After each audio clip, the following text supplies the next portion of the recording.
खुद लौट जाऊंगी, मुझे नाकाम होने दो। तुम मुझे बदनाम करने की बहाना ढूंढते हो, तुम मुझे बदनाम करने की बहाना ढूंढते हो, मैं खुद बदनाम हो जाऊंगी, पहले मेरी नाम ढूंढने दो।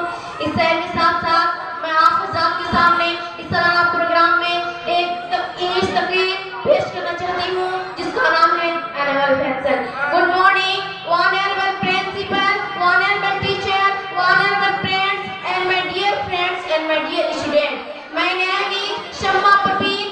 I read in class 6. Today